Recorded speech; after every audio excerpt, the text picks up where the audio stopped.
Yes, sir. What's good, TMG fam? It's your boy Ellen. I'm back. Say it one more time. I'm back with another reaction. How y'all feel? Welcome back to the channel. Salute. So listen, bro. These are the 10 most powerful gangsters ever.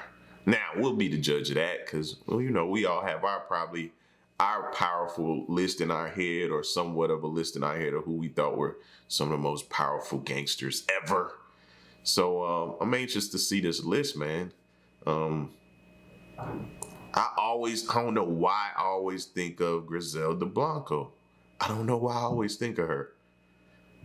She has to be somewhere on that list, though. She gotta be. If you ain't never seen, maybe it's because the documentary I watched on her. If you ain't never seen it, go watch it, bro. Go watch it. Matter of fact, I need to watch it again because it's been years since I've watched it. You know what I mean? Maybe I don't feel the same way I did if I watch it now than I did back then. I don't know. But we're going to check this list out. If you're new to the channel, man, hit the subscribe button. Join the fam.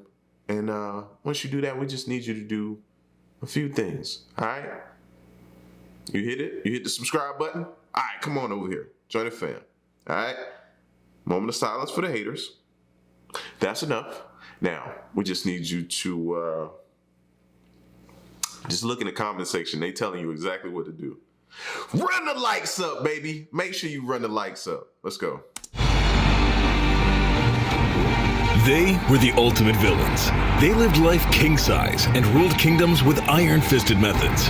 They made more money than is imaginable and spent it on decadent luxuries and glittering parties. Their cruelty is legendary.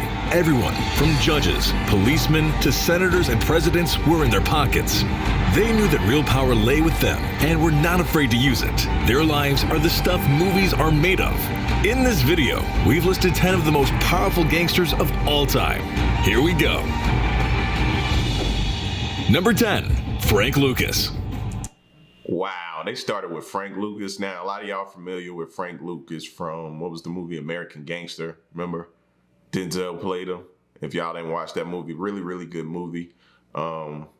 He ultimately rose to power after he took over from Bumpy Johnson. And then he ended up snitching at the end. So that's where everybody has a problem with Frank Lucas. Frank Lucas capitalized off the heroin trade in the 1960s and 1970s by using an East Asian connection during the Vietnam War, cutting off the Italian mafia who controlled the trade in his Harlem at the time. Lucas, originally from North Carolina, employed members of his family to take over the heroin trade in New York and New Jersey. Lucas would claim to have sold $1 million worth of heroin a day in his prime and claimed to have Can you imagine $1 million a day business? $1 million a day business, bro. Whoo. That's why he got that big flamboyant chinchilla of a coat and hat on. That thing was ugly, bro. I don't care if my old lady brought that for me. No, we taking that back. A net worth of over $52 million on top of a large supply of liquid assets, namely heroin. Number 9, Griselda Blanco. Griselda Blanco. I told y'all she was just one of the most ruthless, bro. Number 9, Griselda Blanco. Griselda Blanco, also known as the Black Widow or the Cocaine Queen of Miami, was a drug lord for the Colombian Medellin cartel. She controlled the cocaine. Whoa, go back to that list. Look at that list. Queen of Miami was a drug.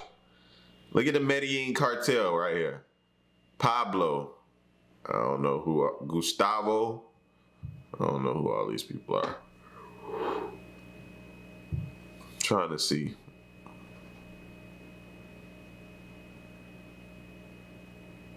Trying to see where she would have been.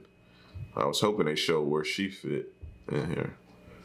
Nah, don't see it. Drug lord for the Colombian Medellin cartel. She controlled the cocaine trade through violence and intimidation, making $80 million a month during the 1970s and 80s. Reports claim that at her peak, Griselda Blanco had more than $500 million. After serving 10 years in jail on drug charges, Blanco would return to her native Colombia. Number 8, Anthony Salerno. Italian mobster Fat Tony Salerno made his millions running the numbers and drugs racket in East Harlem after most other Italian mobsters left the area as it became more black and Latino in the 1960s, making tens of millions of dollars. As the frontman for the Genovese crime family, Salerno was named the America's top gangster by Fortune magazine in 1986, due to his wealth of more than $1 billion and influence. In 1988, Salerno was convicted of racketeering charges and was sentenced to 70 years in prison. Number 7. Carlos Lehder. Lehder was one of the founders of the Colombian Medellin cartel. While in prison, Lehder met Boston-born drug trafficker George Jung, who helped... Hey, there go my other guy. I remember George from the movie Blow? Boston George. While in prison, Lehder met Boston-born drug trafficker George Jung, who helped him import and distribute cocaine from his native Colombia into the United States, accumulating $2.7 billion. Cocaine made Lehder so rich that he owned his own island in the Bahamas and offered to pay off Colombia's debt. Lehder would eventually be extradited to the United States and sentenced to life in prison, which was reduced after he agreed to testify against former Panamanian President Manuel Noriega in 1992. Number 6. Meyer Lansky. Lansky was a Jewish immigrant from Poland who would make a fortune of gambling, both legal and illegal. Lansky would join notorious gangsters Charles Lucky Luciano and Ben Bugsy Siegel to run a gang that would be known as Murder Inc.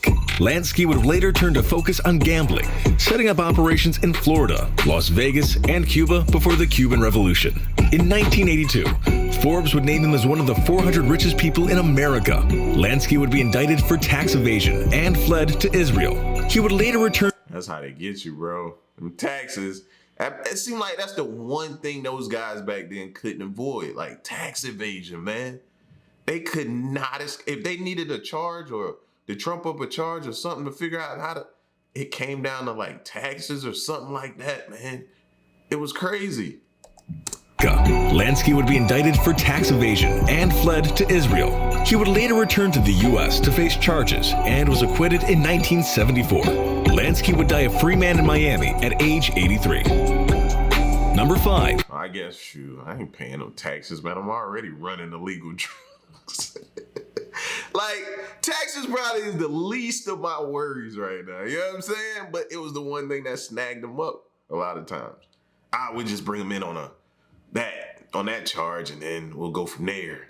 And then we'll see, can we get them to flip, to which you'd be surprised on the toughest of toughest gangsters would be in there snitching. So that's what I'm saying. Like, it's no win to this game. It's no win. Joseph Kennedy. Joseph Kennedy is the patriarch of one of America's most powerful and prestigious families. One of his sons became president, another district attorney, and presidential candidate, and another a senator. At his peak, Kennedy was one of the richest men in America. But as the saying goes, behind every great fortune, there is a great crime. Kennedy was already in the liquor business before Prohibition, but according to several books and gangsters, became a bootlegger with ties to the New York and Chicago underworlds after liquor was made illegal. After Prohibition ended, Kennedy made a fortune off selling legitimate liquor as well as through Hollywood and the stock market. Kennedy was named one of the 20 richest people in America in 1954 by Fortune magazine and had a net worth of more than $300 million, which would be in the high billions today. It has been reported that Kennedy contacted mobster Frank Costello, who was known to brag that he was a bootlegger with Kennedy, to use another mobster, Chicago's Sam Giancana, to help his son John get elected through his ties to Chicago and the unions. Number 4. Amado Carrillo Fuentes.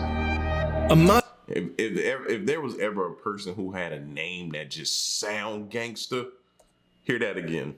Unions. Number 4. Amado Carrillo Fuentes. Sound like if he point, it's on sight and you're dead. If he point, you're dead. Listen to his name again. Chicago and the unions. Number 4. Amado Carrillo Fuentes. Amado Carrillo Fuentes was the head of the Mexican Juarez cartel. He was known as Lord of the Skies due to his private fleet of planes, including 22 private 727 jet airliners, which were used to import cocaine from Colombia to Mexico, where it was later smuggled into the United States. Fuentes had an estimated net value of $25 billion, almost $25 billion, bro. How do you... Remember, y'all, Pablo, they still finding Pablo Escobar's money buried. What do you do with $25 billion, bro?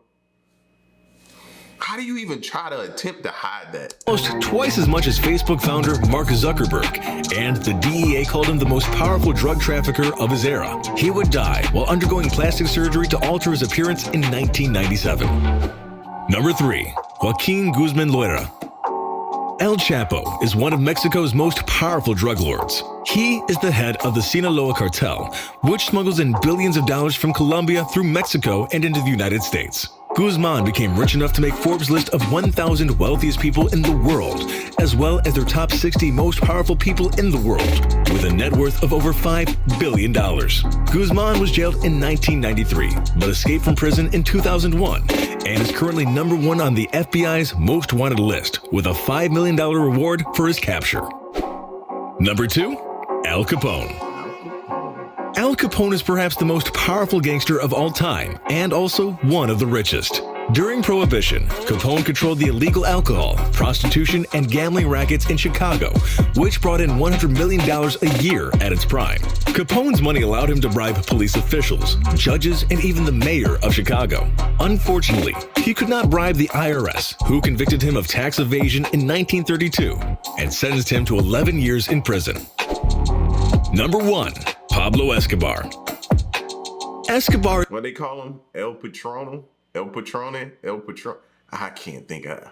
But you know, one of the most feared ever. I think that name still rings out. I think it does, bro. Pablo is just, is nobody. Nobody that was probably more feared than him. Number 1. Pablo Escobar. Escobar is perhaps the most powerful drug lord of the modern era. He ran the Medellin cartel, which imported billions of dollars of cocaine into the United States. Pablo's money brought him great power, as he was able to bribe officials or have them killed if they wouldn't take his bribes. Forbes magazine named Escobar the 7th richest man in the world, with a net worth of $25 billion. In 1993, Escobar was killed by Colombian forces with U.S. assistance after he escaped from a Colombian prison. That concludes our video of the 10 most powerful gangsters of all time. Let us know another one that should have been... Yeah, man. Anybody else wish they could have met, like, on good terms, Pablo Escobar, bro? Just to see what the day in the life is like for somebody like him. You know what I'm saying? Like, what would a day in the life of Pablo Escobar be like, bro? You do what you want to do. Like, you do what you want to do. There's no limits. You wake up, you have what you want, you do what you want, you be who you want, you everything. I could imagine, bro. I could only imagine. 25 Billy, bro. I'd be just walking up to random people and be like, yo, today's your lucky day, bro. This is your second chance on life. Boom.